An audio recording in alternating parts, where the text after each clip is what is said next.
one. What's up, everybody? It is Casey with Two Rules Podcasts, and with me, as always, it's the avocado to my Gary Goodspeed. It's Jake. How you doing, buddy? I'm okay. I don't get the reference even a little It's bit. it's from a show called Final Space. It was advertised on a bunch of comics for a little while. Um, it was actually like I've started watching it just like because it was on when I was in my hotel after my Spartan race, and I was like, because I thought it looked stupid, like a Rick and Morty knockoff.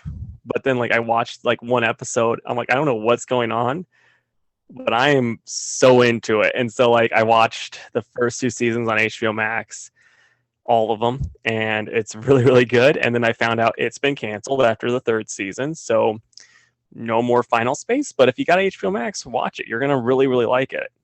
Wait like the first couple episodes kind of rough, but then after that it gets really really good. Can't the same be said about literally any TV show? Someone tells you to watch something, they're like, the first couple episodes, but then you'll get hooked. I don't know. I mean, and this is also like a 30-minute episode. Like I had people telling me Game of Thrones, you could watch that. Just like give it the first season of this hour-long every episode What? show. Who said that? Who said the whole season? Several people did, and I'm like, I couldn't even get into the first three episodes. I, Whoever said that's stupid. A whole season? That's Same with ridiculous to say same with anyways. Walking Dead. Yeah, well. They're You've like, seen give one it the season, you've first seen them all. give it the first 6 seasons, and then like it'll get good. Right. But no, like final, because it's like by the time like you get like some of the other characters, because it starts off with just Gary really like on a ship by himself, and like it's not much. It's kind of funny, but it's also like it's trying really hard to be funny. But then when like the actual like it's an ensemble cast type of cartoon show, when they more of them get in, it gets a lot better. Okay. So give it 3 seasons Mm-hmm. and then come back to me. Well, it's gonna be a while because I'm only about 200 episodes into Naruto, and There's like 2,000 more. yeah, no, just kidding. I'm like 50 episodes in, but still, Well, you don't have to read this one, so that's a little better. yeah, but I don't mind reading it. I It's get never really bothered tired. me. I mean, I remember that's one thing I do. I will say, I think it's funny. I remember early on in our friendship, you and me both were like, I don't really want to be reading my TV shows. Thank you very much. And now you're like, dub? No, thank you. Dude, I'm and high it's class. it's not just anime. If I'm watching anything, subtitles are on. Yeah. You're like, yeah, this letter Kenny. I'm gonna go to the native Canadian subtitles. I mean, a lot of times, my girlfriend, I love her dearly. She goes to bed like 4 hours before me. So if I've got the TV on low, I always have subtitles on so that I can keep Yeah. watching. I mean, let's be honest though, your girlfriend's probably going to bed at like a normal person time and you're staying up late like a crazy person. So, It's a little mix of both. Oh, okay. It's a mix of both. But anyway, how was your week, man? I mean, it's gonna be a long one, long several in a row, but we just started harvest, so So yeah. how long does harvest take you? If I everything mean, goes according to plan. I'm gonna say probably like over a month, because like Yeah. we have to pick everything, cut everything, and then work all the ground. So and So that and everybody is hearing Casey one day into harvest. Let's see how it goes progressively for the next yeah, month. yeah, and it's like working ground's the thing that's gonna be like it's really just kind of like how long do you want to work? So those Right. days I'll be doing like maybe 15 hours on non-podcast days. Like, sorry, farm, it's podcast night. You got to get where the real money's at. What is your shirt, by the way? Like, clearly it says Casey, but it was my 30th birthday gift from my sister.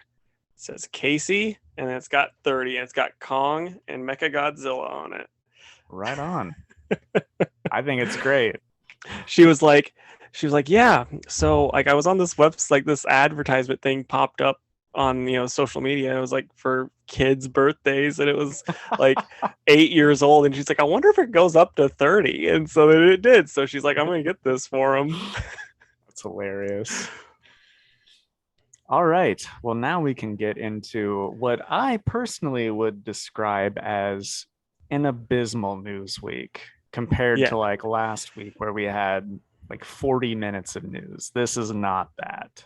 Um, Yeah. So if you were here for the news, sorry. It'll be a real short one for you, but Yeah. let's see. I only had a whopping 3 items, Casey, so I'll let you do a couple if you'd like. Maybe like a Okay. 2-1-2-1 scenario. Fine by me. So Russell T Davies is coming back as showrunner on Doctor Who. So that's like a lot of people really excited about that. I'm kind of like, eh. I mean, it's hard for me to get overly excited about Doctor Who anymore after Moffat kind of killed all of my love for it. But there's Mhm. it's like I kind of feel bad for him because I'm sure he's excited about it, but it's also like it seems like a step back for his career. But he's making that money, so good for him. Hey, and what if he loves it? What if that's what he wants to do, you know? Yeah, I'm sure. I mean, I'm sure 100% he does love it. So, and hey, you're probably gonna get to see Captain Jack again, more That's than true. likely. He loves that guy. Yeah. Yeah, I mean, when you got me into it, he was still the showrunner, right? Pretty much. I mean, like by the time you and me both got into it, it was like the David Tennant specials. So it was like pretty much over. But at the same time, like it was taking like years for each one to come out. So yeah, pretty much. But Right. we were very much on the cusp of the Moffat era. Right. Which I enjoyed a bit of, but man, I just could not do. Oh man, what was the doctor before this lady doctor? I'm blanking on the actor's name. Capaldi. Capaldi, yeah, Peter Capaldi. I Yeah, watched one or two and I was like, this is the dumbest thing I've ever watched, and I stopped. like I was mildly interested, but it was just like if Moffat wasn't there, I would have really given it a try. But like I was so worn out on Moffat with Yeah. him just being like, I'm very smart. And then it's just like with the Weeping Angels, when I came up with them, and then I decided to make them like they were like a reflection on Amy's eye. So she had to close her eyes the whole time. But like they couldn't move and get her for some reason because reasons. And oh man, smart stuff. It's like you made like a really cool thing and you ruined it. Like Right. it's terrible. Yeah. I even like the episodes that I watched, I thought Capaldi was a good doctor. I just couldn't deal with the writing, but Yeah. it is what it is. And then also on old creators coming back to different, shows. Your old like guy that you actually are a fan of, JMS is coming back to, in quotes, reboot Babylon 5. They're saying it's a reboot, but it's like, and it's with CW, and I have a feeling it's probably not. It's gonna be like a non-reboot, like when they call things reboots anymore, and it's just like, oh no, we're just bringing it back because like, you're not gonna bring the same creator on, in my opinion, just to be like, okay, now I'm going to reboot the series that I created to do the same exact thing. It's like, no, I bet you're gonna get stuff from the first one, but then it's gonna be like, good for new people and old fans too. That's what I'm Yeah. getting, but everything I read said reboot. Because like there's no way he wasn't thinking of things over the years that was like, man, Yeah. I could go back and like do this. So I never watched that show. Neither did I. Everyone says it's really, really good. I've never watched, honestly, any of his stuff that was like on TV. I've only ever read a little bit of like a tiny bit of his Spider-Man and a little bit of his Thor and then his abysmal Superman. So, Right. Was that the Earth one? well, Earth One is actually good. I'll say that. Like, not like great, but like if someone came into your shop, it's like, I really want like a good Superman Earth One or a Superman origin story, you'd be like, Earth One's fine. Um, go with Birthright if you have if it's there, but Earth One's fine. but he also did that Superman walking across America because he needs to get closer to the to people. And then it's like this really weird, bad story that, he just like, it's like Superman's going around and then he finds this kid that's getting beat by his dad. And he like, oh, I'm so mad at you, dad. And he like gets just arrests the guy though. And like, he cleans out some, like he doesn't have money to pay for his food. So he organizes their, shelves. It's just like, okay. Exactly what you want from a Superman story. Yeah, it, it was pretty rough. Well, hopefully the new Babylon 5 is enjoyable. Yeah. I mean, you gonna check it out? No, I don't. I just feel like that's probably not a great jumping on point. Well, I mean, I think this would be the ideal jumping on point, unless you want to just start all the way at the beginning, since it is a reboot. But I would want to start at the beginning. Fair enough. Yeah, I just, me as a person, but Yeah. I'm not going to do that. So, what about you? No, I have no interest. Okay. Well, that clears that up. Speaking about things that do interest me, apparently Amazon has a live action She-Ra in early development. So early that that is all the info that is out there on it. Wow. I'm surprised they can do that. I figure that would be a Netflix property. Yeah, you'd think so, but it's not. They're different for some reason. Yeah. So, Well, I mean, that's cool. I guess I don't know anything about Shira. I know you like her, so mhm. you know, hope it's not going to be terrible. I hope so too. I mean, Amazon usually does a pretty good job, Yeah, and they can throw a lot of money at it, so that's a plus. yeah, that's a dang old fact. So we got some Aquaman news, two different things. It was kind of weird.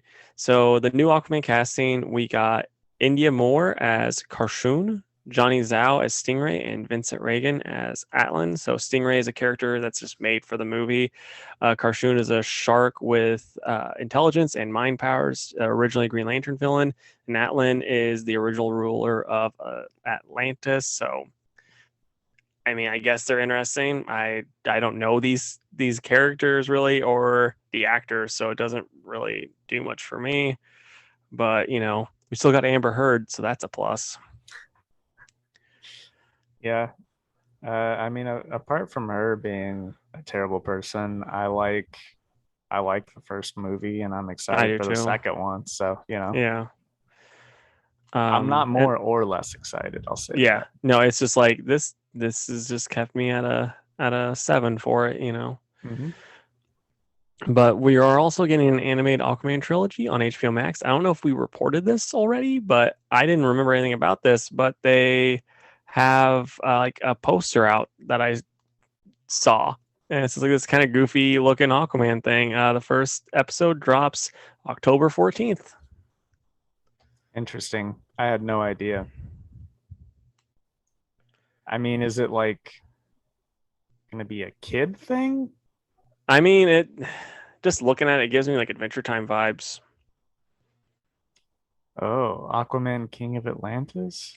Yeah, maybe it kind of like actually gives me more of your favorite Thundercats show vibes. Dude, that is 1000% what I'm getting from this. Like, it's gotta be the same studio, right? Yeah. Huh. Well, moving on. Yesterday, The Witcher got renewed for a third season. Season two drops December, but they greenlit season two before season one dropped, so this wasn't really that surprising. I like to think all of the execs just kind of walked in and saw like a shirtless Henry Cavill, and they're like, "Okay, another season it is." So I mean, they've released a couple like clips and stuff. And I told you last time we talked about this that they're doing my favorite short story in this season. Um, but I watched the little like teaser they gave on it, and they're changing stuff up from how it was done in the books. So I'm willing to wait and see how it all plays out. I'm like, you didn't need to change it. This was good already. I don't know why they're doing it. unless they're, Yeah. doing the whole show a little bit different, in which case they're allowed to do that. But I hope that it's good. Yeah. Hope so too, man. I mean, I have a feeling since I will not probably ever read those books or probably won't even play the video games that I'm going to enjoy it. So I hope you can too. But so Entertainment Weekly posted Stargirl pictures, and some of the pictures we got were John Wesley Shipp as the Flash again. Looks great. You also get the rest of the original JSA. Like these costumes are just looking fantastic. I've not seen a single episode of this show, but I'm like, man, I need to go back and watch it because it's like that's actually got me kind of hyped. I sent them to you and we already talked about it, but like, how are you feeling towards it? I love it. I think John Wesley Shipp is a really good Jay, and I think it's a role that he really likes to play. At least it Mm-hmm. seems like it. And yeah, that picture of the J, like the OG JSA standing together, looks awesome. Specifically, my personal favorite, Hour Man. I think they nailed it on the costume. I'm gonna say this too, though. He looks better in that than he did anytime I saw him in Flash. Mm-hmm. Like the for some reason the Flash costume, it kind of gets like early Fox X-Men type vibes. And this one, I didn't get those vibes, which is crazy because it's like you don't even see him in action, and yet he's still looking way more J-like than he ever did before. Right. No, it's a perfect casting. I love it. Yeah. And then my last bit of news, this is kind of like a bigger news thing. The administrators of Steve Ditko's estate filed a termination notice on Spider-Man. If successful, Marvel could lose the rights to Spider-Man in June of 2023. Odds are all that's going to come from this, if anything, is Steve Ditko's estate is going to get a lot more money. The main downside, though, is like I read that Steve Ditko didn't have a wife or any heirs, so it's like this estate is like a group of lawyers or whoever he left the money to. So it's like I hope the money they get goes towards like the comic initiative or something like that. Then because it's kind of sucks that it's like the old creator that kind of got screwed over by a big corporation is now all that money is going to be going to a bunch of people that don't need it. But, whatever. Yeah, I mean, the only thing I could think of was, oh, they're just doing this to get a bunch of money, a bunch of Disney money, so that they can keep that name. Yeah. I mean, it's not possible, but I remember there was like talks, and it's like, oh yeah, this can't happen. It's not ever gonna happen. It's not possible. But of like when the Superman estate did basically the same thing with Superman, and we saw like, oh, they had to do some changes and all this crap, and then DC just like has to pay them X amount of money. It's like there was talks though of like them just being like, well, we're just gonna sell them over to Marvel. It's like that can't happen. But what if Spider-Man went to DC? That'd be pretty crazy. Dude, oh man. It would, like, I don't actually want it to happen, but just to see the Marvel fanboys reaction would, I mean, this is a family friendly podcast, but you know what I mean? Like I think it'd be hilarious to see them start going like, who cares about Peter Parker? The real one that I care about is Miles Morales and Spider Gwen and Peter Porker. That's the good ones. Right. Yeah. Just I was never really into Spider-Man that much. Yeah, it's like Miles is the one that brought me in. That's my Spider-Man. Right. It is interesting. We'll see what we'll report back when we see what happens. Yeah, like I honestly hope. I mean, like I'm not gonna root for Disney or like anybody like that because it's just like if this works out for the Ditko estate, it's like yeah, like I was kind of complaining like oh whatever, but then like the more I think about it, I'm also like well this is also good for like the writers now. Like if they win this and then like DC starts making a ton of money off like Ghostmaker or Punchline or whatever, and James Tynan's like I'm not seeing any of this, and then he can do this type of crap too, then that would be great for these creators that are because it seems like creators anymore they don't really like using these old characters as much like villain wise they want to create their own. So if they can keep doing that and then actually make money off of that, that'd be fantastic. Man, if they just got paid for the work that they did, isn't that a crazy Yeah, I idea? know. It's like it's crazy they have to go through the court system to do this, but whatever. Yeah. All right. And my final thing. So I'm sure you saw Casey, but I did. I saw the outrage too. A Super Mario movie was announced for 2022 during the Nintendo Direct that happened this week. Now, before we get into that, I just want to say it was one of the best Nintendo Directs I've ever seen. I usually try to watch all of them because I like to stay hip on all the Nintendo stuff going around. But they announced a new Kirby game. I love Kirby, so I'm very excited about that. Um, that night they dropped free DLC for Super Mario Golf's Super Rush on the Switch, which I've been playing religiously with my girlfriend lately. So we got the two new characters and two new courses that they dropped, and a whole bunch of others, like a new Splatoon, which I don't play, but I know that that's like a huge property for them, and just a whole bunch Um, of other stuff. the F-Zero X sequel, F-Zero Triple X. It's a porn parody also. But speaking of that, you'll be able to play F-Zero on the N64 Sega arcade that they're adding. So, F-Zero X. well, sorry, I left out the X. Because But anyway, F-Zero is already able to be played on the Super Nintendo Switch part. Duh. okay, nerd. The point is, very excited about emulators for N64 and Sega. And I love that they're putting out an N64 and Genesis controller that's compatible with the Switch. It's like, man, I hope they're good and not like, bad Mad Cats level of controller, but we'll Yeah. see. You know what I think is funny too, though? I remember like in the 90s, it was like you're either a Sega Genesis or you're a Super Nintendo. Now it's like, hey, we're friends. So I can't wait 20 years from now when the Amazon Super Player 5000 is going against the Playbox. And You better patent that term right now. I know. The Casey Moore's Play Box. Here's my question, because it was before you moved to town and we were friends, but which were you? Were you a Nintendo kid or a Sega kid?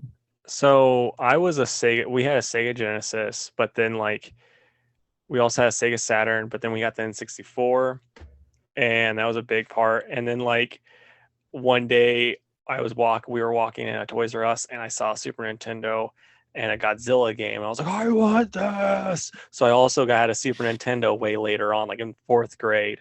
So, Yeah. a little bit of each, but it was mostly like growing up, it was a Sega Genesis family.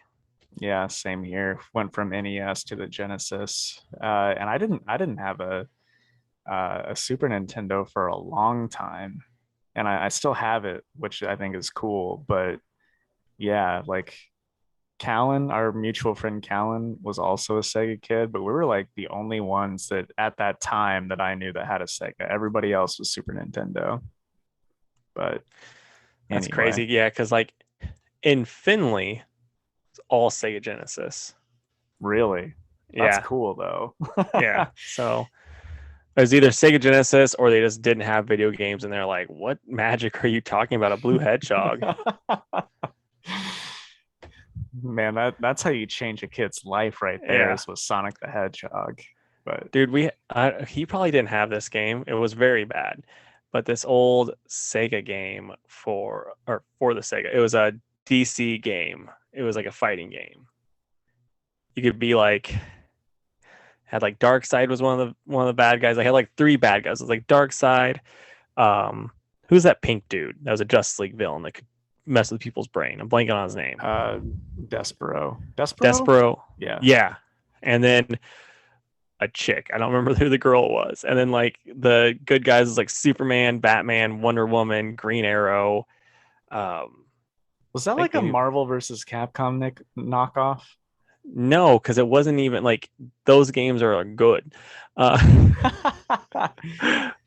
But gonna have no, to it's Google this now. And like, because I remember they came out around the same time as like that Hawkman toy I had. It had the weird armor, and then like they also had a coloring book also that had the same stuff going on. But Justice League Task Force. maybe I'm gonna Google that and I'll find out if that's right or not. But Yeah, I that didn't. looks pretty rough. Yeah, I mean at the time I remember thinking it was pretty good, but then like I've talked to my brother about it. And he's like, no, that's really bad. This has got to be it, dude. There's a screen cap of Darkseid versus Flash. Yep, that is it. Wow. Well, that game walked so that Injustice could run. There you go. They made a whole comic about it too. Like, look at that. Yeah, I've seen plenty of that book. I think I've got Yeah. some at comic headquarters on Telegraph Road in St. Louis, Missouri. Oh, But anyway, man, I wonder if the comic's good though, because like some of the covers are pretty awesome.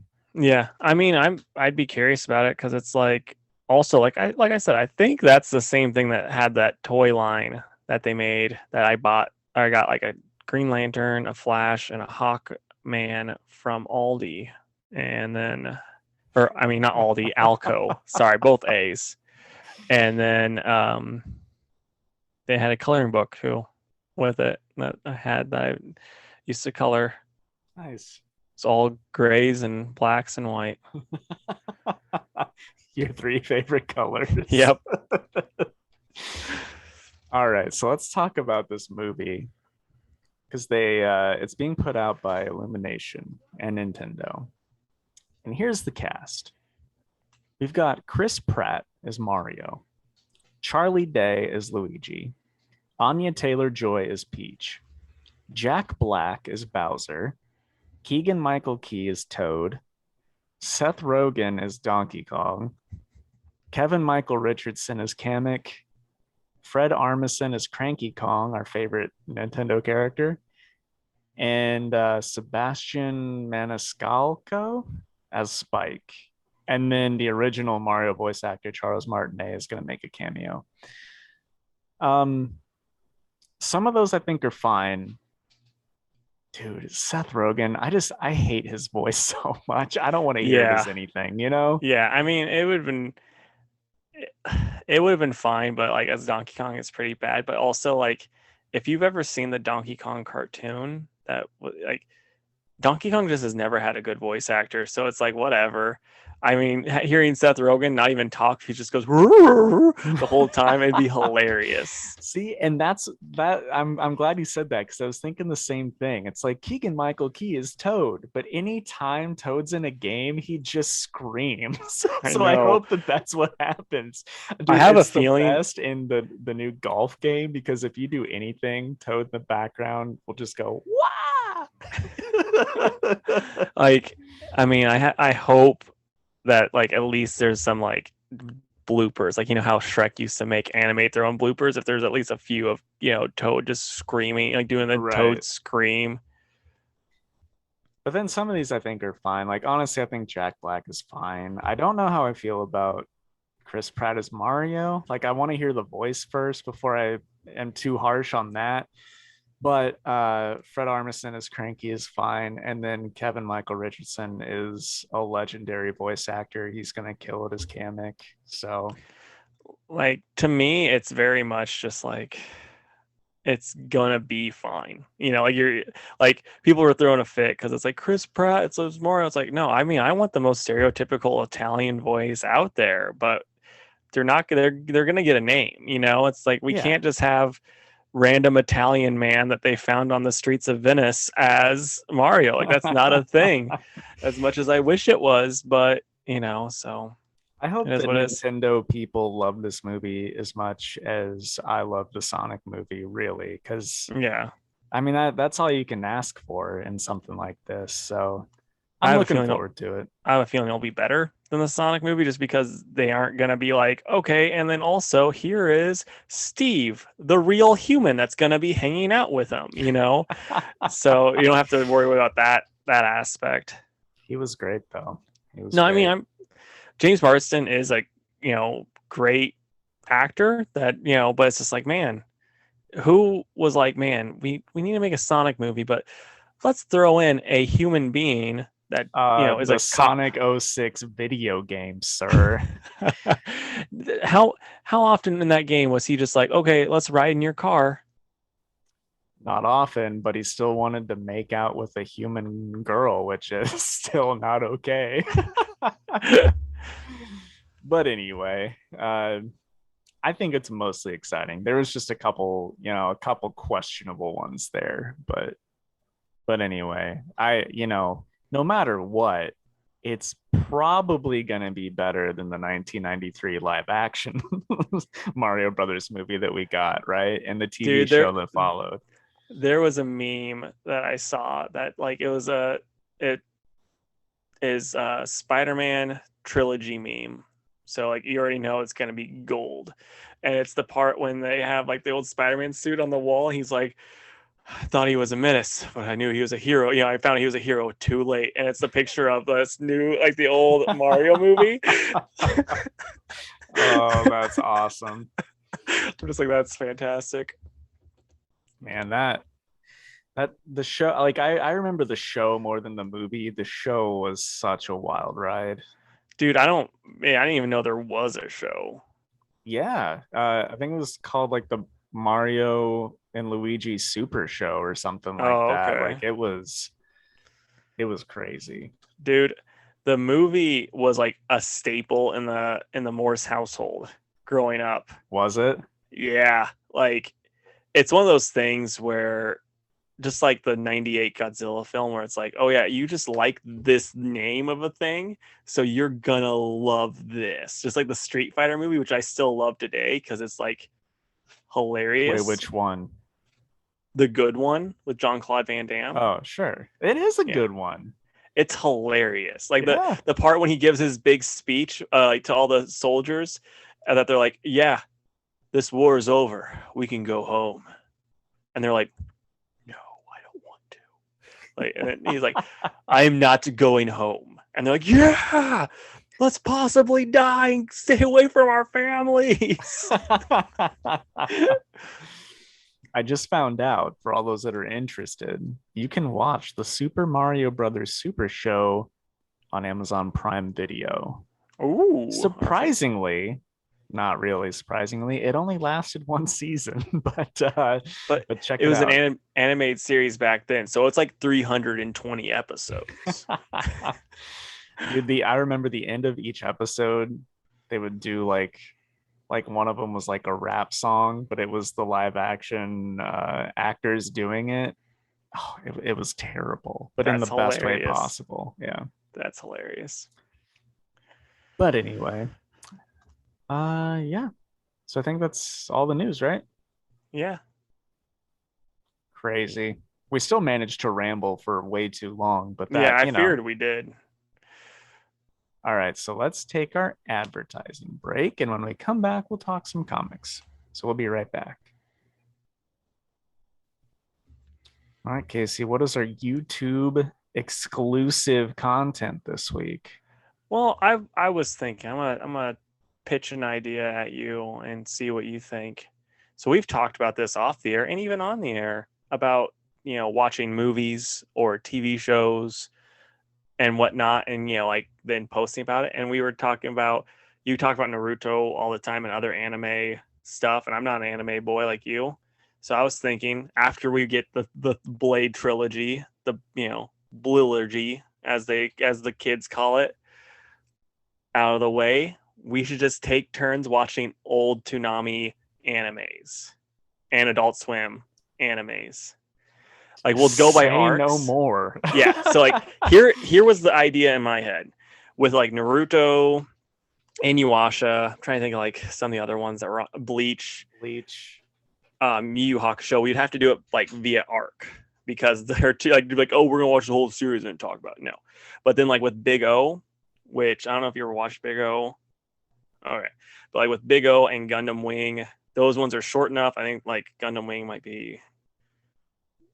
I think we'd have to do Gundam Wing in two separate episodes because I think it's like 20 something. But Big O, I remember being pretty short.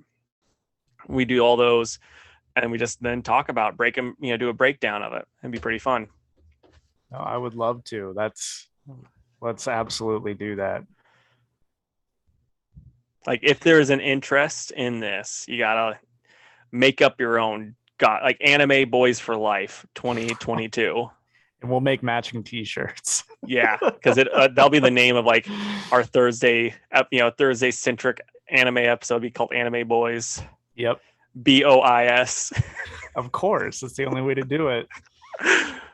No, I think that sounds super fun because I mean, we were talking about it after we recorded last week. I was like, man, after watching Naruto, I want to watch some of the other old Toonami animes. So, yeah, I think that's awesome. We'll have to do like something fun to decide what we're gonna watch each time, like a wheel or something, the spin. Yeah. Well, yeah, absolutely. There's plenty of those artificial ones you can like plug stuff in online. Yeah. Otherwise, I was going to suggest what we always do, the lady and I, when we're trying to decide what to eat, we'll like roll a dice for it, like an 8-sided dice. Oh, okay. They're going to be like, we roll a dice and then she tells me where we're going to eat. No, that's why we roll the dice. I gotcha. Yeah, see, with my lady, this is how it works. She'll be like, I don't know where we want to eat. Where do you want to eat? And I'll be like, I'll decide. I'll be like, oh, we're going to go, like, I'll be like Longhorn. She's like, I don't want that. I'll be like, okay, so you do care. She's like, I don't though. I'll be like, okay, and we're going to Longhorn. I'll be like, okay, how about Outback? She's like, no. Like, how about, and I start naming off all these places until I get to the one that she was thinking of, but she didn't want to tell me for some reason. Because here's the thing. I know it's the same for you. We don't care. We'll eat wherever. And it's like, like I get like the hungrier I get, the madder I'm gonna start. Like I'm like a fat Hulk, and so it's like I'll start getting really frustrated because she won't decide where she won't tell me where she wants to eat. The hanger is real. Yeah, I don't know. I was gonna say I was trying to make hanger into a Hulk, but I'm like I got nothing. The Hulk. But yeah, so like I'll just be like, okay, and then she's like, why are you getting mad? I'm like, because I'm starving. I haven't ate since hungry. 4 o'clock. Please. All right.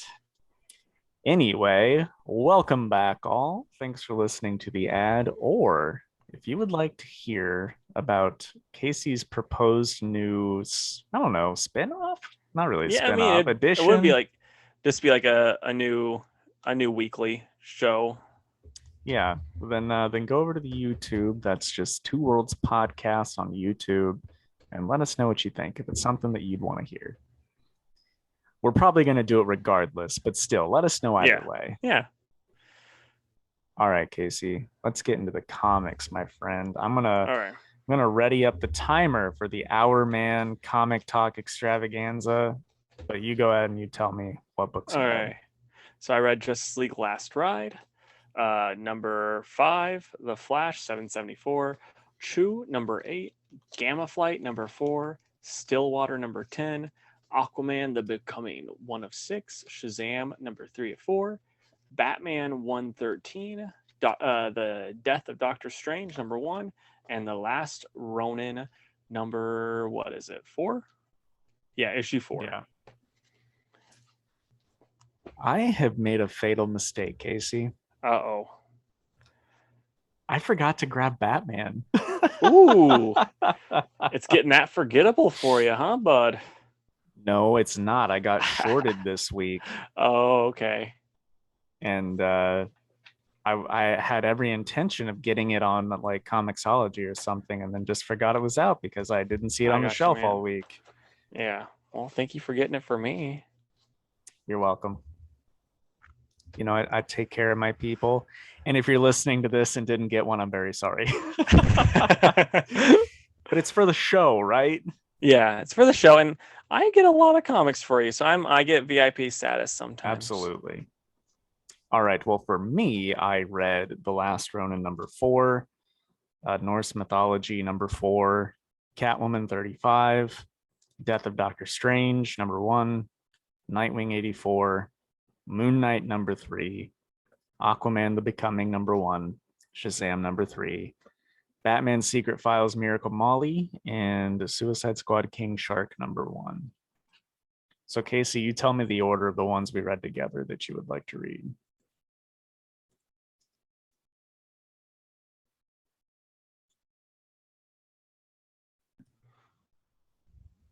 Okay, I say we just try to do Aquaman, Shazam, Doctor Strange, and Last Ronin. That sounds good to you? Sure, man. All right. So I'll just start with Justice League: The Last Ride since you talked about it last week.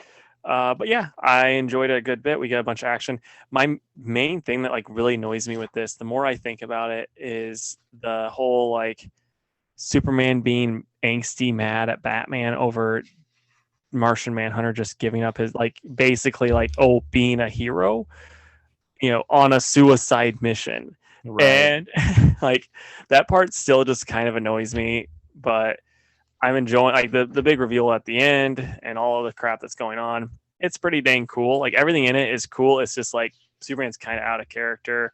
Wonder Woman's not like it sucks that she, even in the past, she still has to be kind of like the mom to be like, my boys need to stop fighting and fight together. But, it's like sucks for her, but it makes sense. And the whole power battery stuff is pretty cool. And you just know Lobo is the one pulling these strings. He's like, he's got to be the one that's doing all this crap. Yeah, I like the first couple, but like 3 and 4 had me like super hooked, or 4 and 5, Yeah. whatever the most current one is. Yeah, because it's like you have all these different villains like converging on this spot, and they're all doing it for different reasons. And then like Lobo's just laughing, like this is 100% his plan, and it's awesome. Yeah, So yeah, for me, I'd give it a 9 out of 10. I really liked it.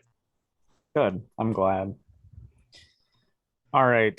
Oh, I really will. quick, Uh-huh. I know you already said, but that's by Zdarsky with what's the dude's last name or first name? I mean, I can read the last name. Oh man, this is messing up my color blindness with the way that red's hitting that green. Miguel Mendoca on the art. All right. So Norse Mythology #4. It's felt like it's been a little while since the last one of these came out, so I was excited to see it. It's been Um, a it's been a while. while since I read Norse Mythology. Anyway, this was written by Neil Gaiman and P. Craig Russell, and then um, art is done by Mark Buckingham and P. Craig Russell, I guess. It said script and layouts, but anyway, this was a pretty cool story. I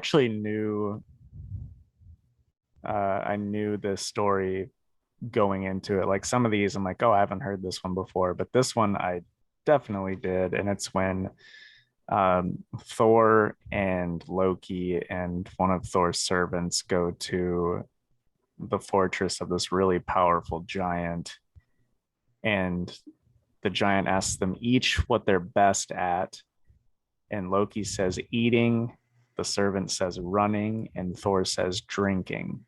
So then the giant brings out somebody to challenge each of them and what they think they're best at, and all 3 of them get destroyed by their competition. But then you find out at the end that the giant is tricking all of them with illusions, and they actually are the best at what they think they're good at. And the guy was like, yeah, I was just testing to see if you guys were actually that good, and now that I know you are, I'm gonna take my fortress and go far away, and I never want to run into you guys again. And then that's kind of how it ends. It's a really good story. It's perfect for this 1 issue format. I really really loved it. The silliest part that always makes me chuckle, and you'll see by the cover there, Casey, it's Thor trying to lift this large cat, and after Thor loses his competition, which is a drinking competition, um, I just forgot to start the timer, so I did that, by the way. Oh, But okay.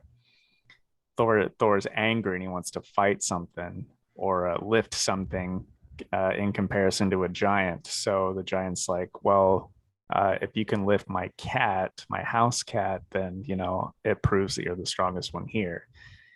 And Thor is struggling and only manages to lift the cat's paw. And then you find out that the illusion is that it's not a cat, it's Jormungandr, the world serpent.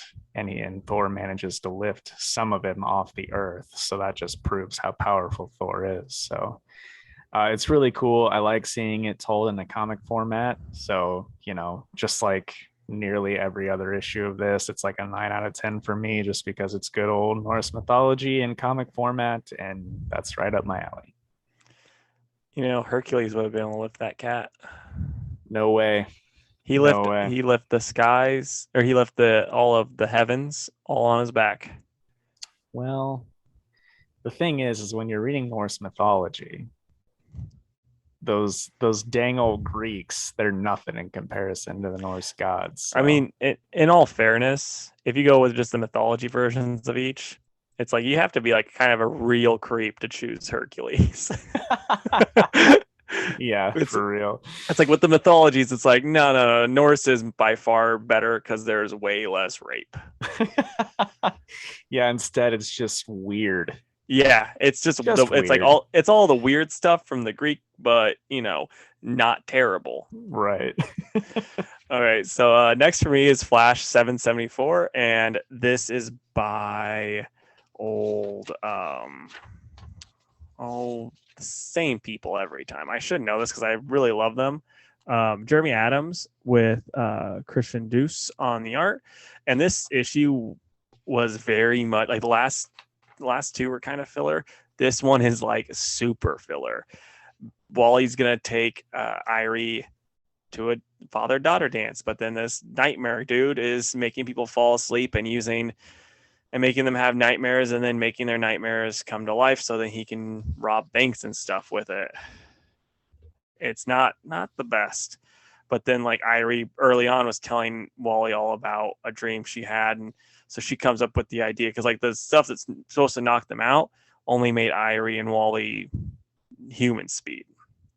And so all these like crazy nightmare monsters are chasing after him. Irie puts on the helmet and she's like, I'm going to use my dreams to go against them. And so he's like, okay. And then she did. And like early on, she tells him all about the crazy dreams. And Wally's like, my dreams were like pretty lame in comparison. Like I had a dream where I showed up to the watchtower with just my mask and my underwear on. And, like Batman made fun of me. And she's like, oh, Dad, like that type of thing.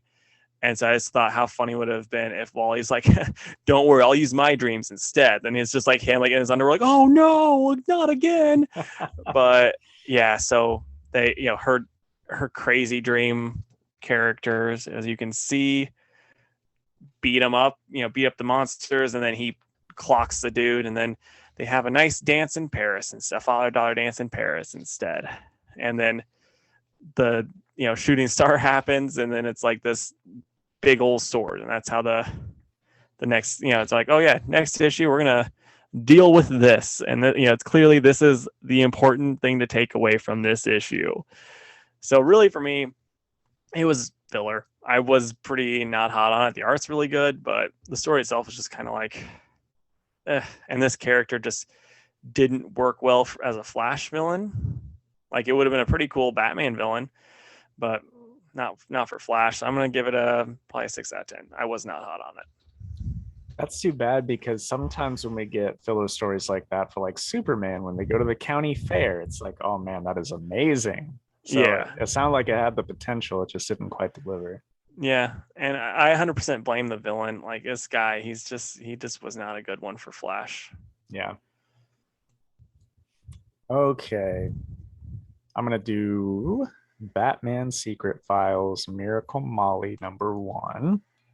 I don't know why they put #1 because it's just a one shot, but it's written by James Tynion and art by Danny. And I just got to say, this was my cover of the week. I thought it was absolutely gorgeous. I love the colors, fantastic. Everything about it. It was just amazing. And man, I actually really like this book too. I know you don't care at all about Miracle Molly, but this gave like her origin story. And it's like, man, she had it rough. So like it kind of made everything make more sense for like the Insanity Collective and all that. Um, the interior art was interesting. I really like the colors, but the art itself, it's like there's no outlines to anything. Like everything is just separated by color. And it's not Yeah. bad. It's not bad. It's just different. But anyway, so Molly's real name was Mary, and she was married to this guy, and she worked for this robotics firm. And, she had all these ideas to make the robotic stuff better and help more people. And those nasty men that were in charge of the company didn't want to hear her ideas because she's a lady and they can't think and come up with good ideas, right? So they never wanted to hear her ideas. And meanwhile, her husband's like pushing her, well, not pushing her, just like keeps asking about like having kids and starting a family. But all she wants to do is like work on these robotic stuff and put out products that like help people in the world. She's like really set on um, I think in particular, she's working on a robotic eye, which obviously Miracle Molly has. If you've been reading Batman, this robotic eye. So she's like, man, people that are like missing an eye or can't see so well, like I really want to get this product out there to help them. And anyway, her husband's like, look, I support you and I want you to work your way up in this company, but it's been a few years and it's just not happening. So maybe you should go talk to your boss and say, hey, look, this is what I want to do for you guys. And, here's all my ideas to make it happen. And if they say yes, great, then I'll support you in that. But if they don't, maybe it's time to like think realistically and maybe we should pop out a couple kids. So she does that and it does not go well. The men are, your typical men in suits in companies like this. They put her in her place and say that she shouldn't be up here trying to barge in on their private meeting and blah, blah, blah. So they fire her. And that night, she goes to break back into the robotics lab because they kept her notebook of ideas and basically said, we're going to keep your ideas because these aren't your ideas, they're the company's ideas. So they want to use her work and not give her any credit for it. So she goes in to steal it, and one of them is there waiting for her and like tries to have her arrested and blah, blah, blah. But she manages to escape with it. And yeah, she finds the guy that runs the Insanity Collective, who's basically telling her all the things she wants to hear and, break away from the boring every day and, chase your dreams and all that stuff. And it all sounds really good to her, especially in this emotional state that she's in, and with good reason. So she goes there and undergoes this guy's, crazy transformation experiments that turns her into who we know as Miracle Molly. And he has her choose a name that she wants to go by. And Miracle Molly was her like forum name, I guess, when she was in the chat rooms at night talking about robotic stuff. So she goes by that. And then, yeah, at the end, it turns out she is stealing some money and very valuable items from uh, her ex-husband and his family, but she has no recollection of them because when she went through the process, she lost her memories. But anyway, that was pretty much it. It was just her origin story and how she became who she is. But you sympathize with her because everybody wants credit for their own ideas, right? And like what we were talking about at the beginning of the episode, but it was cool, man. It made me like the character a little more because now I know why she's doing what she's doing and where she's coming from. So it was pretty cool. The art wasn't my favorite, so I'm gonna bump it down to like an 8 out of 10. But if this were like Jorge Jimenez doing this probably Yeah. would have been a 10 because I really liked it. Nice, man. Glad you liked it. All right, so next for me is Two, number 8 by John Layman and Dan Boltwood on the art. And so, yeah, you get a little bit of stuff, about the grandpa. You get a fun little prologue or whatever at the beginning. And then you have Saffron back in time trying to figure out what they're trying to steal because she drank that wine last issue. But the problem was she traveled back in time, but she's drunk. So she doesn't remember what she was wanting to steal. And so, yeah, it's just goes through and she finally figures it out. And then when she comes back, she's like, oh, crap. This guy that we stole a bunch of money from has my people all hostaged up. So that's how it ended. It was pretty cool. I'm really interested in it. This story's been fun so far. Yeah, I'm going to give it an 8 out of 10. I liked it. Nice, man. Glad to hear it. Um, see, I'll go Nightwing next. Nightwing number 84. It's written by Tom Taylor, and the art, which I should have had pulled up, is done by Robbie Rodriguez. Yeah, so this essentially, because it's a Fear State tie-in, Nightwing's like, getting the call from Oracle, that fake call that was put out when she was hacked. That's like every, Bat family meet at Crime Alley because everything's going to crap. And he's like, man, this is bad timing. I just promised the city I was going to change it for the good and blah, blah, blah. And he's like, but, it'll be fine because I'm going to stay true to my word when I come back. So he leaves and goes to Gotham and finds out that, that was a fake thing.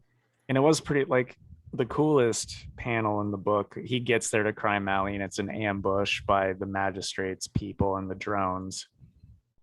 But then Batman drops in and it's such an awesome panel. Yeah. I just love the art style. That So art in Nightwing is fantastic. oh yeah, I love it. So Bruce and Dick just kind of fall back into the swing of things, the old Batman and Robin days, and they're beating up the magistrates people, and it looks great.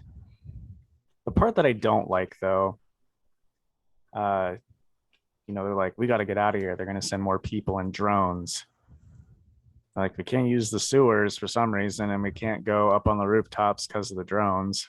So Nightwing's like, then we need to think outside the box. He smashes the window to these people's apartments, and they go in through there. And he turns to the people and he's like, we'll pay for the window.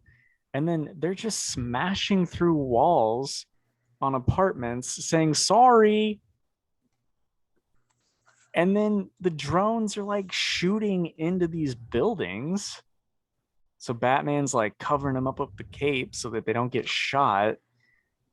I'm like, this could have been avoided. Just don't go into people's houses and apartments. Like, what are you doing? This goes against everything you were just talking about in your last issue. It was the dumbest thing ever. Yeah. It gives, honestly, it's just like makes you think of that scene in The Dark Knight that never made sense to me, that no one ever talks about, when Batman's in the bike and he's like driving to get the Joker, and like there's a traffic jam and the kids are like, and then they just start blowing up cars. Yeah. And then it's just like, it leads you to believe there's people in those cars that Batman's killing. Yeah, exactly. Anyway, I don't know. I guess they're like, maybe if it's drawn well enough, they won't question it. Yeah. And they almost got me. But I was like, wait a second, this is dumb. Anyway, they get through all that. Nobody dies, I guess. And Bruce is like, or Dick asks what he needs to be doing to help. And Bruce is like, well, Barbara lost control of Oracle and we don't know who hacked it. So go to the clock tower and help her. So he goes there and, Barbara's like, hey, I'm going out with you to find out who did this because I I can't outsmart this person until the plot needs me to. And so Dick's like, no, Babs, don't, because you've got, experimental tech in your spine, and who knows how long that'll hold up. And anyway, she's like, no, the system I built is being used to hurt my city, my friends, and my family. I'm coming with you. And so she suits up in a pretty awesome looking Batgirl suit. It's not like, I think it's new. I don't think that that's the one she's been rocking lately. Yeah, But looks pretty anyway, good. it does. So this is going to be a 3-part series. So I mean, I'm fine with it. I'm gonna read it because it's just gonna be Dick and Barbara, kicking the crap out of magistrate people and finding out who was smart enough to outsmart her. It's just like, dude, can we leave out the dumb stuff like you promising to make the world a better place and then ruining 3 people's houses and almost their lives? No, it's Tom Taylor. But a lot of people are mad about the whole Barbara thing on Twitter. Why? 2 different reasons. One, they're like, huh, you just are like really offensive to handicapped people by making this one handicapped person into, back into a superhero, because you're just like, they use the term for people that, are prejudiced against handicapped people. I blank on the name. And then other people were like, huh, making Barbara into, Oracle again. Look at you. You just, are such a SJW or whatever. Like all it is, like both sides, both stupid. And it's just like, no, this doesn't work at all, guys. It's like, I don't like Tom Taylor very much as a writer, but it's like, boy, if you're drawn at this to be mad about, like, come on. Also, dude, like, I'll die on the hill that Barbara is the coolest as Oracle. Yeah, It's nothing she's against a handicap or anything. She's just way cooler and super useful as Oracle. 100%, man. Anyway, I don't know. I'm torn because, like, is it better than the dumb crap that was happening last issue? Yes, but also there's dumb stuff in this, and it's only going to be 3 issues. So it's like, I want to grade it high and low, but I think I'm going to give it a 6. The art is a 12 out of 10, but overall, I'm going to give it a 6 because really it's just a tie in for an event that they need all the Bat family people for. And I just can't get past them breaking through people's walls and expecting that to just be okay. And also, are they really going to remember to go back and pay for that? Like, it's just stupid. And like, I just love the idea of like Batman doing like in Batman Robin, he like pulls out his like Batman Visa card. He's like, here, and he like tosses it to him, like, oh, thanks. It's like, pay to fix this with this. I agree, dude. All right, so next for me is gonna be Gamma Flight Part 4 of 5 by Al Ewing, Crystal Frazier, and Lan Medina on the art. And I actually didn't hate this issue. I actually liked it. Al Ewing just needs to not do hero books. I keep saying, or not hero books, team books, because it's like last issue, it was just puck heavy, which I'm fine with, but it's like, it's a team book, And so in this issue, it's very much focused mostly on the old character that he created. I think he created her for this, thing. And yeah, it's just more of that. But they're like, there's one part that I really liked because like he writes some fun, at least blurbs for Puck. I mean, there's times where I'm like, I'm not a huge fan of it, but I gotta find it because it was pretty good. Because like basically they're going to this town and but like the people there are kind of jerk, like are bad guys that are like becoming gamma infected and they all decided to because they were listening to AM radio, which it's very much them listening to conservative radio, but it's like make it more like they were watching YouTubers, because like no one's like, not that many people are listening to AM radio anymore. Come on, Al, get out of the 1950s. But this line, it's like Absorb Man's like, still don't see the point in doing this, and then Puck's like, saving the town from their own worst impulse. Frankly, yeah, I've known too many villains. A guy wants power, whatever his excuse, fear, hate, thinks he's better than you, he finds a way to get it. take their gamma. They'll just find something else.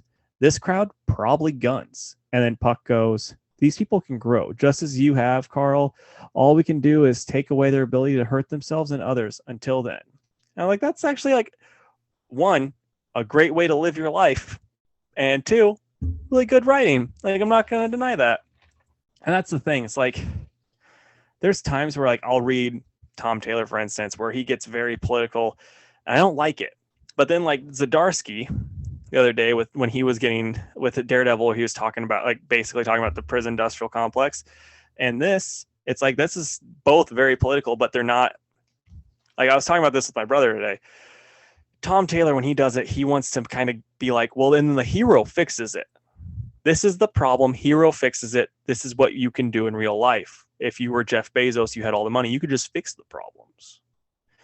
And then it's like with this, it's like, oh no, people are not perfect and they can't just fix the problems. It's just like you have to just kind of, try to fix it slowly and all this type of stuff.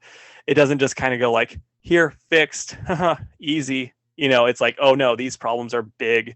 It takes a lot more to fix it than just saying, here's money, or I have superpowers, so I'm going to fix global warming. So like, I like this a lot more. Yeah. And that's kind of like what my thought process is now. Like, I guess people like the other, but this worked a lot better for me. You get some pretty cool fights, some Scar stuff. And yeah, it's pretty neat. There's a lot of fighting. The next issue, I feel like there's going to be a lot of crap going down because this did not come close to resolving anything. And the next issue is the last one. So I don't know how they're going to do it. But, like I said, I really liked it. I was not hot on this for the past 2 issues. And like the third one was like, okay. And this one was good. So I'm going to give it a 8 out of 10. Nice. I'm glad that it's going that way and not the other way. Right? Normally it's 100% the opposite. All right. I'm going to talk about Moon Knight, number 3. And this is written by Jed McKay. And the art is done by Alessandro Capuccio. And this whole issue is basically a showdown between Moon Knight. The cover says Hunter's Moon, so I'm gonna guess that's what this doctor who wants to be the other fist of Khonshu is going by. But anyway, I want to show you what he looks like because he looks pretty awesome. Oh, nice. So like definitely Egyptian themed with all the gold in his armor, but otherwise is basically just Moon Knight, but with a full moon instead of the crescent. But anyway, this guy starts attacking some of the vampires that Moon Knight's protecting because they were unwillingly turned into vampires and don't want to kill a bunch of people. And did they have his money? Was that why he's attacking them? That's only Dracula. Oh, okay. So anyway, Moon Knight's like, well, I gotta stop this guy and tell him that it's not okay to go after my people. And throughout the whole fight, they're yelling at each other, and Hunter's Moon, he said something interesting. He was like, when you went through the initiation with Khonshu, did you not get all the memories of the past Fists of Khonshu put into your mind? And Mark's like, no, was I supposed to? And I'm like, oh, well, that's pretty interesting. So that happened with Hunter's Moon. And anyway, he's like, look, I'm a doctor. I fix broken things. We're supposed to be colleagues. We're both a fist of Khonshu, but you're not doing it right. So I'm going to show you how to do it. And Mark's like, no, you're like killing innocents, and that's not how we do things. So I'm going to stop you from doing that. But anyway, at the end, spoiler alert, Moon Knight beats him. And he's like, I hope I don't regret this, but I'm going to let you live. But if you come after any of my people again, next time it's not going to go that way. It's like, what I've done in the past to people, and I have no problem doing it again, but to you. So that was basically it. The last, man, the art is so good. Like there's the last, can you see that? That does look pretty awesome. Yeah. So it's basically just a go on get and don't you come back sort of thing there at the end, and we'll see what happens. But we got a preview of the next issue in the back, and look who that is, Casey. Ooh, some Tigra. Some Tigra. So we'll see what happens next issue. I'm still loving this. I mean, the whole fight was just insane art of like essentially two Moon Knights beating the crap out of each other. And gosh, I love it. I'm just, man, this is, for lack of a better pun, night and day better than that Max Bemis one that we got last time, you know? Like, Yeah. oh, it's good stuff, dude. It's a 9 out of 10 for me. Nice, man. All right, so I'm gonna briefly talk about DC's Moon Knight, also known as Batman. So this is by James Tynion and Jorge Jimenez on the art, and it's good. Also, they've been advertising Batman: The Audio Adventures, and I listen to that. It's not bad. It's no Two Worlds podcast, but it's not bad. Nice.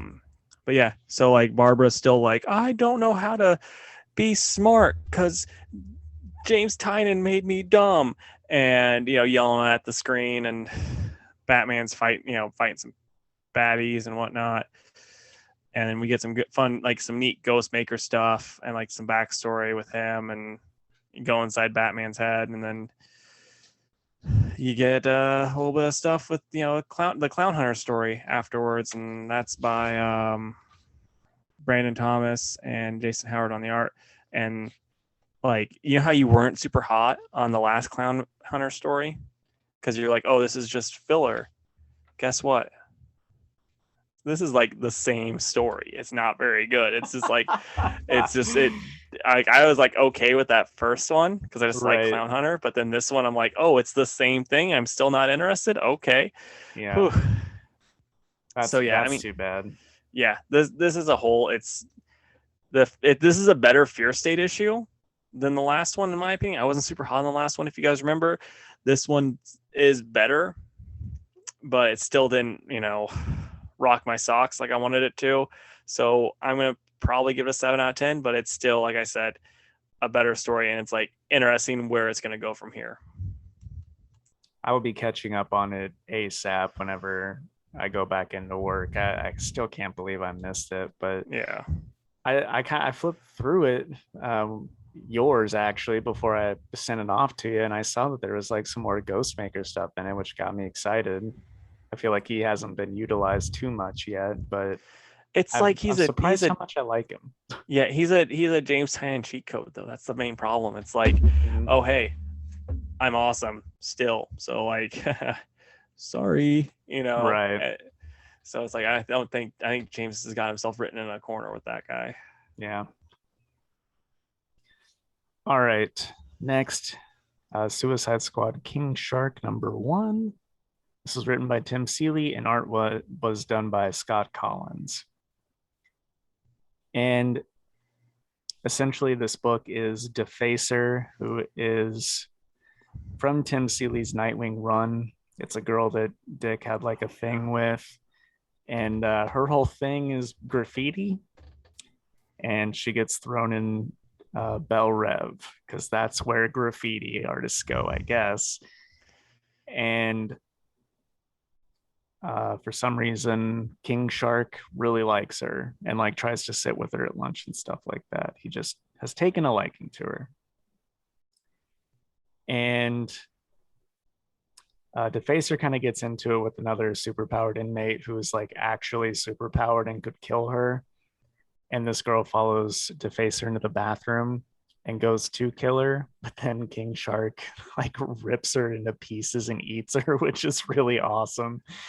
And anyway, then it goes to Defacer and Waller's office, and Waller's like, "Look, the only reason that we get to use King Shark is I have a deal with his father, and like once a year I have to let, well, they go by his name, which is Nonaway, as we learned in the Suicide Squad movie as well. It's like Nonaway has to go home once a year for like family related stuff. So I'm basically sending you with King Shark and saying, if you don't come back, I'm going to set off the bomb in this person's head that you love. So I was like, okay, well, that kind of makes sense because King Shark, from what we've seen here lately of him, that's something that would make him stay in line, in my opinion. So anyway, we go and we meet King Shark's dad, who is the god of all sharks. And King Shark fights Orca for a spot in the Wild Games. And it's a fight between the two to see who is the true apex predator of the oceans. Spoiler alert, it's King Shark, it's not Orca. So I'm just disappointed that the Harley Quinn show, was wrong and Aquaman isn't King Shark's dad. I know, right? It's a shame. uh so anyway, Orca doesn't die, but the King Shark messes her up pretty good. And anyway, Nanaue and Defacer get sent off to the Wild Games, and Defacer is basically like, "This is all insane. I don't want to be here. And also, please stop pretending like we're friends because this is all just crazy, and I shouldn't even be here." And King Shark gets mad and storms off. And then, yeah, we see the rest of the contestants for the Wild Games. And one of my favorite parts is the announcer for the Wild Games is none other than Bawana Beast. And I think Nice. that is awesome. But it makes me laugh because there's all these, crazy cool looking animal beasts, but then also in the Wild Games is the best that man has to offer. So it's just a guy Yeah. who I imagine is going to get absolutely destroyed in this tournament. But anyway, He actually comes with 6-pack rings though. right? So Yeah. he's just gonna toss them out and like kill all of them. So yeah, it was actually pretty cool. It's like Casey mentioned, like this is the kind of thing Tim Seeley excels at, and it worked here. It was fun. I think it's going to be a really fun 6-issue miniseries, and I'm definitely on board for the next one. So hopefully it stays this fun. But this was an easy like 8 out of 10 for me.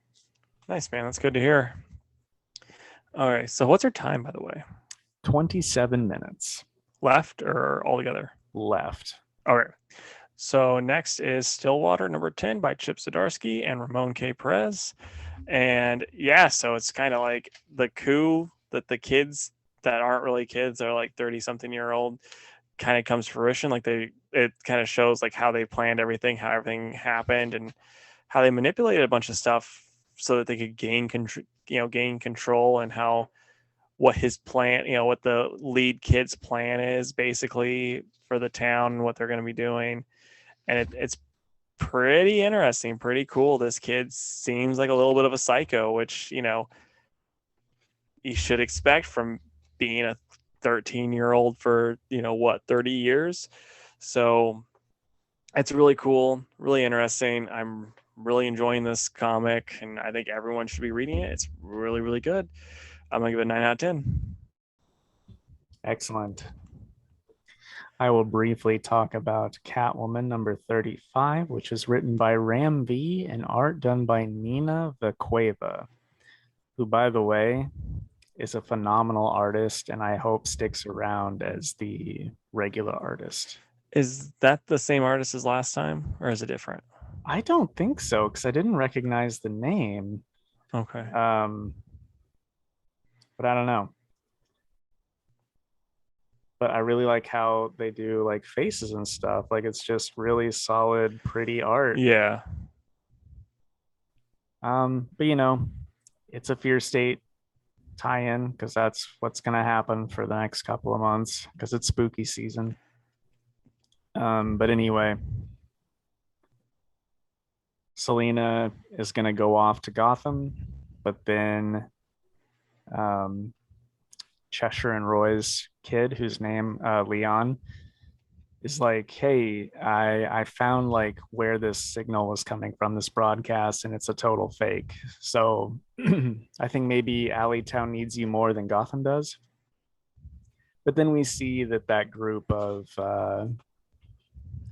Croc, Cheshire, um, Clayface, Knockout, and Firefly are all there, and they're basically Clayface is like, we're not going to let anything happen to Alleytown because we want to be good people now and not villains, and we want Alleytown to be that place that we can call home. So, meanwhile, Riddler and Penguin have an interesting phone conversation about using a way to bring down Simon Saint and Saint Industries. And I'm really interested in what's going to happen there. And then at the end, it shows a couple characters from the regular Fear State stuff that's going to tie in, and I'm pretty interested in it. This was actually an okay Fear State tie-in, in my opinion, because it felt enough of a mix of what's going on in Catwoman along with the Fear State stuff, as opposed to Nightwing, where they're just like, nah, we'll come back. We'll come back to that stuff. It's all Fear State right now. So, but I really liked it. Love the art. Ramby is such a good writer. So yeah, for like, I'm gonna give it an 8, but just because it's like you can tell Ramby's forced to work this into his story, but he's doing it just the best way that he can. So Yeah, that's good to hear, man. Okay, so next up is Aquaman the Becoming. And I'll try to find the full creative team. I should have done that earlier, but I'm also, this stupid. might be the first time where we actually alternate one after the other and then meet seamlessly at the ones that we have Right? together. It worked out well that you forgot Batman, I forgot Catwoman. But this is by Brandon Thomas with Diego Olortego on the pencils. And what did you think of it, man? I thought it was fine. It wasn't near as good as that setup was that we got, but there's enough stuff like I don't know, like starting that I think I'm interested enough to keep going. Yeah, I'm for sure interested. Like, here's the thing: like the main story itself, I was not super sold on, but like the way that Jackson's written, the way the funny things that happen, like that stuff, I really liked. Like, it's such a weird thing where it's like, oh yeah, this Atlantean that attacks them and then blows up that spot. I'm like, I can't really care about that. But then like when he fought, what was it, the flying fish or whatever stupid name that guy had, Yeah. and then like all the Teen Titans are laughing, and then he like shows up. That was funny. And then when he was like stupidly awkward next to that hunky waiter, and his mom just kind of gives him that like disappointed mom look, like, come on, you've at least saved this city, maybe not the world, but you can't even talk to a dude that's your waiter. Like, come on, dude. Right. And also, I think it's hilarious, and I'm picturing like Brave and the Bold Aquaman voice when he was like, "And when I get back from Mars, first thing we'll do is find you a cute boy." Yeah, that was so funny. Like that's the thing. It's like I love Aquaman in here. I want more of that Aquaman. And like I think it's neat that he's going to Mars, like in that story that I read like a year ago, like hanging out with Frankenstein, which that story was awesome. So it's like, man, I'm hoping we see more of this Aquaman because he's great. Yeah. And the art is really good in It this is. too. And I'm also going to throw this out there with Jackson. It's nice reading him and him not just being a ball of angst.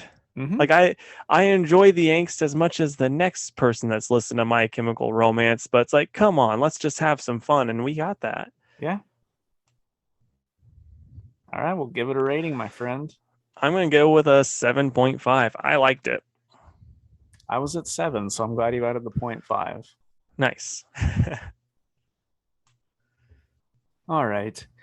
And then next we've got Shazam #3, which is written by Tim Sheridan and art done by Clayton Henry. I thought this was pretty great, Casey. What did you think? I liked it, but this is going to be kind of something I talked about with the last Ronin. It's like this was probably the weakest issue in my opinion of that we've gotten from it so far, because the other two were so good that this one's just like it's you're kind of like, oh, at least for me, like I think it's also because I'm not a big Neron fan. It was just kind of a letdown in that way, but at the same time, it's still really, really good.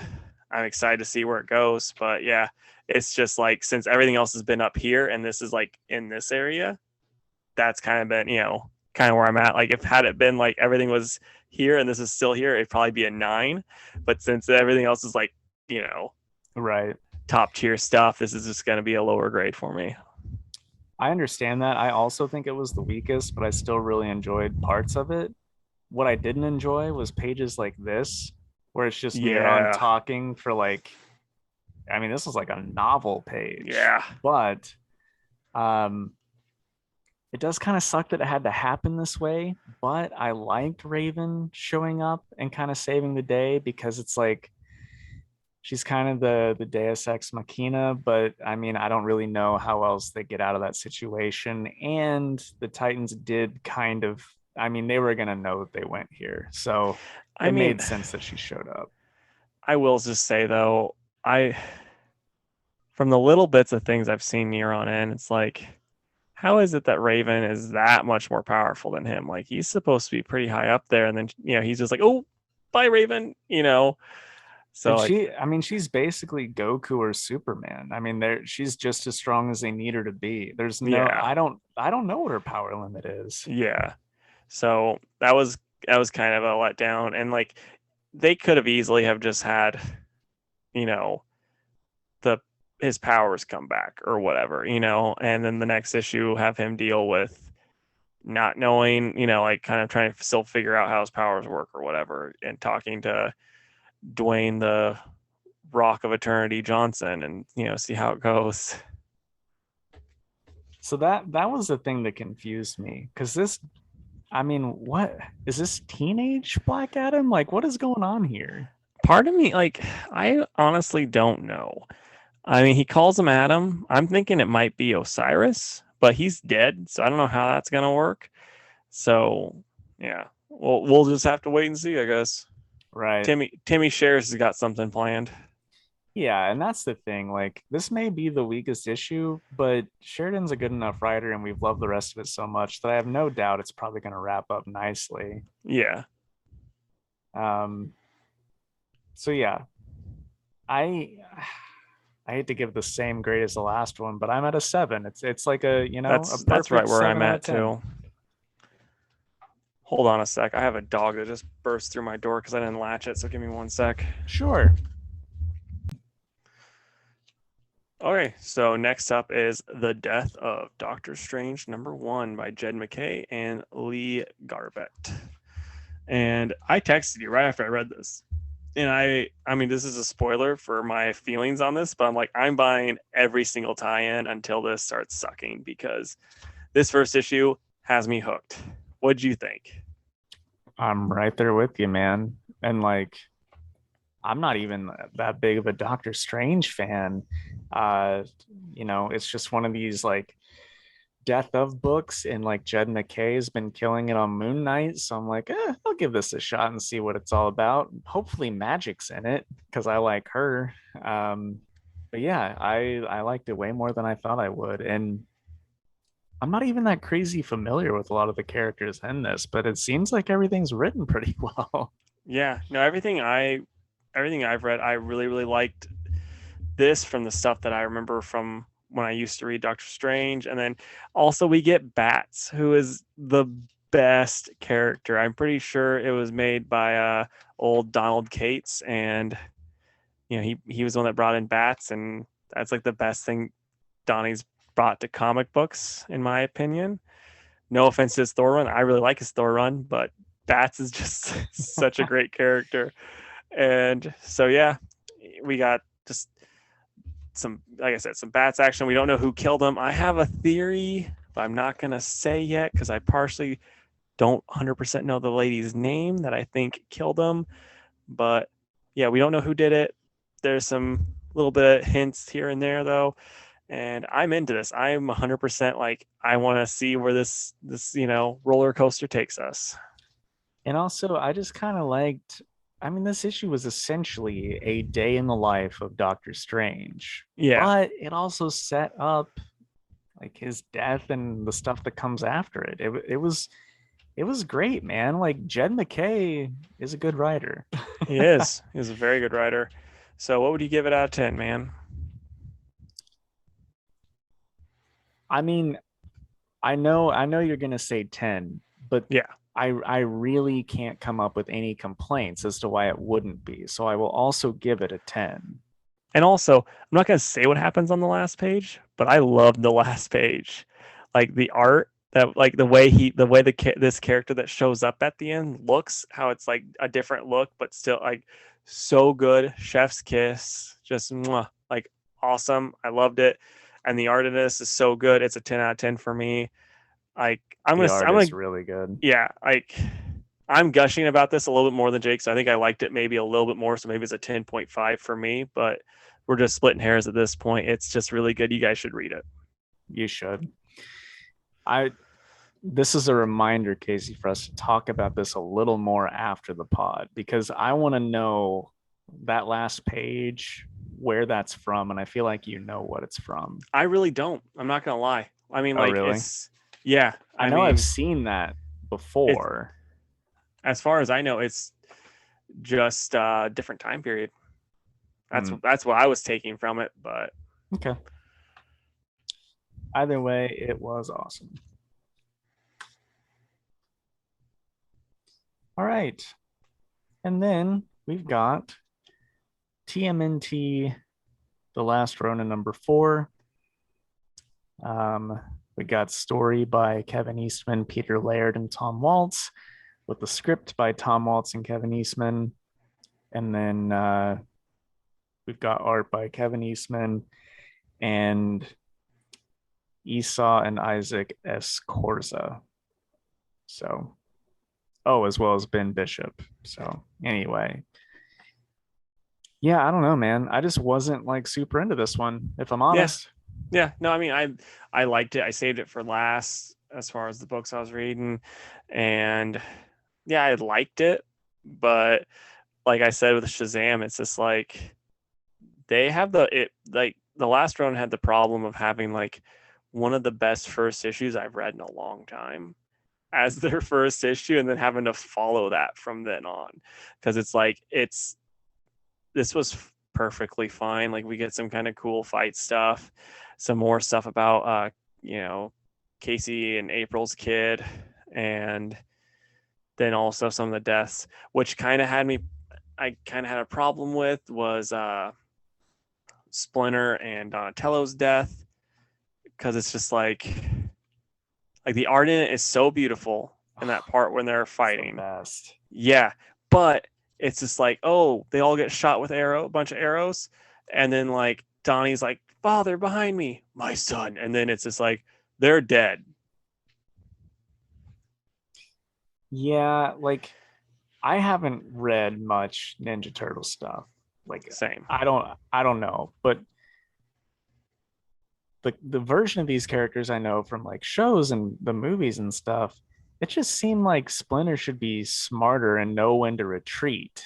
And here he's just like, no, I'm gonna kill that guy, and then they get shot down. Yeah, it's. I mean, he did kind of goad him into it, like the dude did, because he kind of showed up to fight, and so he's ready to fight him. But like, I just didn't like how it's like these are two. Like, I mean, Donnie's like a fan favorite, and Splinter is such an important character, and it's just like we don't their deaths just don't get justice done, in my opinion. Like you don't get much from it, which is just kind of lame. But seeing like you and me have never seen Splinter be this much of an awesome like just killer, like Yeah, straight up, like because we're usually used to seeing him with like like his walking stick beating people up, and this he's got a sword and he just cuts these guys head off anime style, and it's so just cool. right in half. Yeah. So like with that I really liked it, but yeah, it's just like little things where it's like I wish we could have got a better death scene other than just behind me, son, they're dead. I know, man. Like when it comes to like one of the turtles or Splinter, I want to be in tears after Yeah, their death. Like I want to be sobbing, and this yeah, wasn't it. So it was a letdown, but the art during that scene was the best. And I also like the throwback scene that hmm, with I think it's Eastman yeah, drew about up in the Japan mountains and stuff. And the art on the rest of it's fine too. I think it's hmm, interesting that um that the Casey and April's kid got some weird mutation stuff because of yeah. them Thought that hanging was around pretty the cool too. turtles. Like it's neat. But like the fight with the robot guys, I just didn't like really care about that stuff. Yeah, same. And then you just had like the only thing that's really cool about it is it got rid of all of whatever his name is, the Shredder's grandson's, like all of his advantage with all of the weaponry. Like that's kind of like all that this led to. So like that's pretty cool. It was just kind of a letdown of an issue, but it's still really good. I think anyway. Yeah. I'm gonna give it a 6, I think. Oh yeah, I'm at an 8, so we're a bit different there. So I mean, I guess you were just a little bit grumpier this week than me. Like last week, that was opposite. Well, I mean, the thing is like we're so used to 1 and 2 being knock Yeah, your socks off that yeah, I also saved it for last. I was like, oh man, I cannot wait to read this, and it just wasn't that great. yeah. See, that's what was really funny too this week. The first book I read was Doctor Strange because I was like, I might not like this, and then I'm like, oh dang, I really like this. I mean, overall, it was like a really great comics week for me. I agree. Same Um, here, dude. like, I didn't expect King Shark and Miracle Molly to grab me like they did, but Yeah, I think it's great. Comics are I great do, right now. Everybody should be reading comics. and they should buy them from Fantasy Shop, right? Ouch. All right, All man. right. What are you excited for next week? So there's actually like a lot coming out this next week. Right? So I'm gonna say Robin for sure. I know it's kind of basic, but blue and gold. And then I'm probably gonna go with Hardware. I really like that series, and I'm excited to read more of it. Nice. So for me, I'm gonna say Adventure Man. It's back. And then I will say Deathstroke Inc. because like, Oh yeah, dude, that's like yeah, I yeah. forgot about that. And then um I always say Good Asian, so I won't say that this time. Um let's go with I'm gonna say Thor. And I'm gonna look into Legends of the Dark Knight. If we get a Grifter story, I'm gonna buy it. But if not, no, thank you. Yeah, dude, there's several I could have said. Thor, also Mr. Miracle. I've been loving that one. There's like a lot of Icon and Rockets coming out. Superman, There's a son of Kal bunch. El. Like this is my last chance with this book, so we'll see how that goes. What'd you think of the last one? Did you ever read it? I did. I don't know if I'm gonna stick with it, man, especially Yeah. on a big week like this. But we'll see how it goes. Like I mean, like I said, this is gonna be it's last chance. Yeah. Also, I know Batman Superman's up there for you too. Oh, for sure, man. Okay, so Fantastic Four time. Yeah, let's do it. Okay, so I was just thinking, like, so why the Last Man came out, and it's like something that could be easily made into a TV show, and they kind of fumbled it. But I was just thinking, what about like four things that should just never be adapted to live action? Yeah. So I was thinking of not necessarily ones that are like so near and dear to my heart, even though most of these are, but just ones that I didn't think in general should be made. So, first one's Headlopper. I just don't think it would translate that well. Oh, you don't think Henry Cavill with a great big beard just hanging out with an evil witch head would work? I mean, it would. Henry Cavill can make anything work, but like it'd be way better as an animated show. Oh, for sure. I'm gonna say Kirby's Fourth World stuff. Um, I don't know, like again, probably better animated. And then Simonson's Thor. I say that because Marvel clearly can't do anything Thor related, right? And I certainly don't want them to touch the best stuff in comics. And then this one, man, I don't think would ever work, and that's Saga. Yeah. No, that's It's one of too the things big. Brian Brian even said this once because people were like, "Ugh, you made Ex Machina and then you made Why the Last Man and Ex Machina. Like you're just making stuff to make movies off of." So he's like, so I just made the thing that you could never make a movie off of.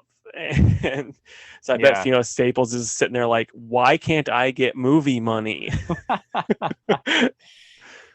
Oh man, and Fiona is just the best. Like, we say that about a lot of people, but she truly is in like the Yeah, top five current working artists. yeah, it's insane. Her and the stuff that Brian makes her draw. Yeah. I love when he shares the text conversations. Yeah, same. It's so funny. Okay, What and then about you? Is there any that stick out for you? yeah, I had some fun ones. So the first thing I'm gonna talk about is Hank Pym hitting Wasp. I don't think they should ever do that in the movie. You know, it's funny you said that because I almost did Identity Crisis. That's on my list too, is Okay. Identity Crisis, because it's like yeah, that's one that people like remember that's being really good, but then it's also like terrible when you think about, what they did to Sue Dibney. Like all of the stuff they did to poor Sue. It's like, my God, I know she's not a real person, but goodness, guy The thing named Brad Meltzer. is like if you're somewhat casual though, or don't think about things, it is really awesome. Yeah. But it's like I keep like I feel bad just kicking Tom Taylor more and more. But it's similar like how Tom Taylor writes where it's like, here, this will make you feel something. It's very surface level stuff. But whatever. And then another one, I don't remember, like I remember hearing about this on Comic Vine. So like I don't remember the exact story, but so basically Carol Danvers meets this alien. I already know where this is You going. do, yeah. So you can help fill in some of the blanks that's coming from my memory. Carol Danvers meets this alien. The alien then impregnates her, like kind of like controls her mind, impregnates her, and then disappears. And then she gives birth to that alien, and then they fly off into outer space together in love. But then like she comes back later, and she's like, I was brainwashed, my teammates. Why did you let me go with him? Here's the worst part of that. The teammates were not supportive at all. And not Yeah, just with that part, but when she's like at a very vast rate showing her pregnancy like more and more over the course of like days, the teammates are just like, oh, congrats, Carol, that's so yeah. great. They And were she's they were like, too guys, supportive. I know. She's like, I don't know what's happening to me, and like I didn't do anything to cause this. And they're just like, oh, that's great, it's gonna be a little baby. Terrible story. Yeah, yeah. So I don't see them ever doing. I hope they don't ever do that to Brie Larson. That'd be pretty rough. Honestly, it might get me to the theater faster than current Brie Larson Captain Marvel. And then the last one. This is one specifically for you. So back in the day, John Byrne did a Superman story. That's one of your favorites, and it's Superman gets brainwashed along with Big Barda to make a porno. So I'm just thinking like how this could never be working in live action is Superman, Big Bardo make a porno. That could be the Yeah, title of the movie. the character name Sleazeball brainwashes them into doing it and then sends the tape to Mr. Miracle, who is Big Barda's husband. That, as Casey knows, turned me off from John Byrne for a very long time. So yeah, those are my four choices. I want to go back to Identity Crisis for a minute. All right. Do you think that Brad Meltzer, like I'm sure Brad's like a bit of a comic fan just in general, But do you think he was an actual fan of Ralph, or do you think he just saw Ralph and Sue as a means to do what he did to them? I think he saw them. I don't think he was a fan. I think he very much just saw them as like, oh, these are two married people that like each other, that are well liked. And this, it's very similar to how I think of Tom King with Heroes in Crisis, where it's just like, oh, these are characters that are liked. I can read about them a little bit. And then when they die, it's going to make people feel something. Right. So I was just like, there's no way he's like an elongated man fan and then does what he does. Yeah. And one thing that I was thinking about with that book too, that like today that I was thinking about that just kind of like annoys me. If like you're a Green Arrow fan and you're reading that, it's gotta, and like a Hawkman fan too, it's gotta annoy you because it's like, oh man, people always think the reason why me and Hawkman, like this is like, I'm paraphrasing, but like the reason why me and Hawkman don't get along, it's our politics.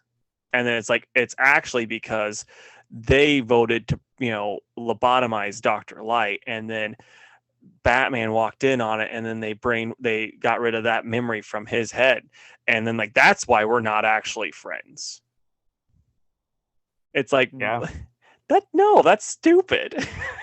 it is it's so stupid.